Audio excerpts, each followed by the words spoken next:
Moi, je regrette d'être de ce monde, car ce monde est sans pitié. Quand je pense à ça, j'ai envie de pleurer et si je garde dans mon cœur, je risque de mourir de cancer. En tant qu'humain, ce qu'il y a de regrettable sur cette terre et de ce monde, c'est ce qu'on possède et de ce qu'on vit. Ce monde lancé dans la détresse de conflits et de guerres plongées.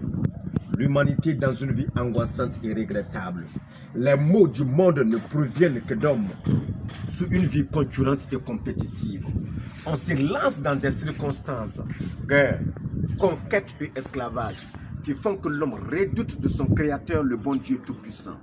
Toutes les épreuves que l'homme surmonte durant sa vie, maladie, faim et querelle, sont des raisons qui poussent l'homme souvent à se poser la question: est-ce qu'il n'est pas mieux de retourner d'où je viens? Car ce monde est insupportable. Des États corrompus se mettent à l'exploitation du pauvre, lui rendant ainsi la vie impossible. Souvent on se demande, si Dieu existe, comment il est? N'a-t-il pas pitié des hommes? On se pose tant de questions. Où l'on est? Dans quel enfer? Car la vie n'est plus normale. Le monde est méchant. Il est méchant. Le père ne reconnaît plus son fils. Le fils ne reconnaît plus son père. Le monde est méchant. On s'entretue. Qu'on imagine un nombre de personnes dans une chaîne et tous condamnés à mort. Les uns étant chaque jour égorgés à la vue des autres. Ceux qui restent voient leurs propres conditions dans celles de leurs semblables, se regardant les uns les autres sans idée ni d'espoir en attendant leur tour. Cependant, si ce monde est méchant, cela ne provient que de l'homme, car le monde est constitué d'hommes. À petit feu, notre suprématie et notre intelligence nous détériorent. Les situations, les mêmes circonstances et les mêmes épreuves se répètent du jour au lendemain. Moi, je regrette d'être de ce monde, car ce monde est sans pitié. Quand je pense à ça, j'ai envie de pleurer et si je garde dans mon cœur, je risque de mourir du cancer.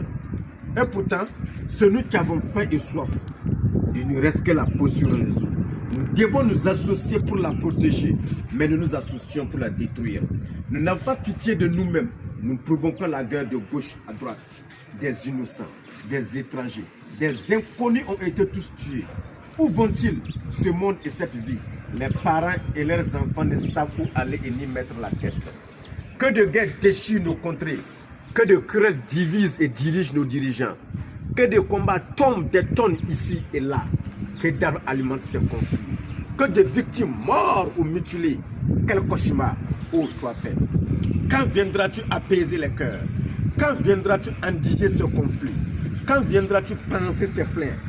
Ô toi paix, reviens à nous. Toi qui es rejeté par la cupidité des hommes au détriment de leurs prochains, qui souffrent de faim dans ces guerres meurtrières. Quelles sont victimes ces enfants qui subissent ces épreuves de misère, ces innocents qui n'ont encore rien fait au monde, ont besoin de transmettre leurs profondes pensées à leur société, mais qui fera leur fierté. Penser au devenir des peuples face à l'avenir. Sans sa relève, ils sont exterminés dans cette guerre insensible. Oh, quelle vie tordue! Un monde méchant, un nœud de 365 jours fois plus. Le monde est sans pitié, il est sans pitié. Moi, je regrette d'être de ce monde, car ce monde est sans pitié. Quand je pense à ça, j'ai envie de pleurer et si je garde dans mon cœur, je risque de mourir de cancer. Léonce Da.